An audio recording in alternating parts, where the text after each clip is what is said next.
I'm getting more and more concerned about the drought. I'm not saying it's going to be like a fall 2024 repeat, but I'm getting very concerned about the persistent dry conditions that have been plaguing the Mid-Atlantic for a while. Now, you have to realize a few things. I'm at University of Delaware, but I just moved here, and I have been tracking the weather in New York a lot more closely than while I was here than I was tracking the weather here while I wasn't. First of all, you have to realize that Newark has no observation sites that are close. The closest one is Wilmington, which is like 15 miles away. So a lot of data isn't accurate. I've oftentimes noticed that Newark, Delaware, is usually about 3 to 4 degrees cooler than Wilmington is during the day. Not saying that's always accurate, but it's something to keep in mind.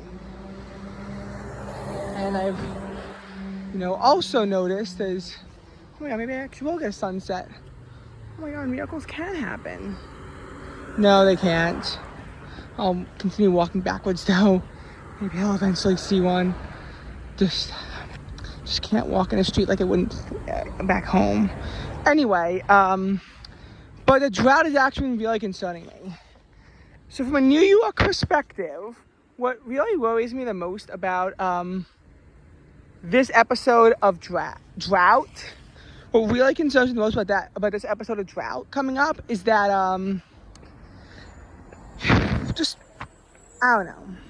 You have to realize that June was a dry month with only about 2.5 inches of rain in the city, and on Long Island less than 2 inches of rain.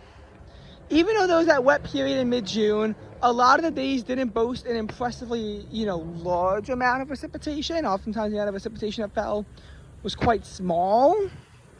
And you also have to recognize the additional fact that, not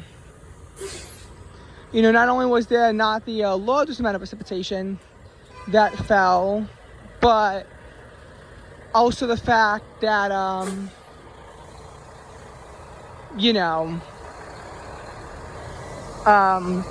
it didn't happen very often. June 19th was actually the biggest rain day for a lot of places in the city, so was June 7th. Those were both isolated severe storms, though at least June 7th was more evenly distributed because that was a genuine low pressure system, whereas the 19th was an afternoon series of severe thunderstorms. And July, was more of the same thing. We had these severe thunderstorms roaming around. Parts of Long Island actually had over 5 inches of rain, well above average. And where I lived had 4. Still above average. Fuck you, motorcycle. But then again, you have parts of the, like the city, which also, is 4, but they're below average. And you had kind of mixed results. August was dry because, I get it. There were some decent rain events, but there wasn't a whole lot. The month ended very dry. I think there's like 2 inches of rain total in August. And that honestly varied throughout the metro. Some areas having like 1 inch of rain. It's not even less. September has been good, has been relatively decent with about 2 inches of rain in some parts of the metro and 1 inch in others. Not a lot, but what really worries me is that there's been minimal rain after September 6th or 7th. Good start, but it's been really dry at this point, approaching 2 weeks. And what worries me even more about this is that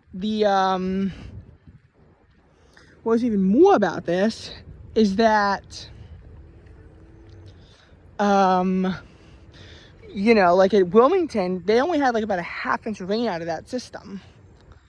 So, now Wilmington was affected more by a low pressure system. Like they recorded a fifth of an inch of rain. I think we had a little bit more Tuesday and Wednesday from a low pressure system that only brought 0.01 inches of rain up further north.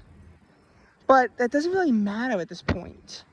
Like it's still not a lot of rain that we had. 0.2 is actually about what you're supposed to get over a 2-day period. So we got that, but it just felt weird because it was like an all-day kind of thing. I don't know. I'm excited for this stupid drought to end. Hopefully it gets wetter soon.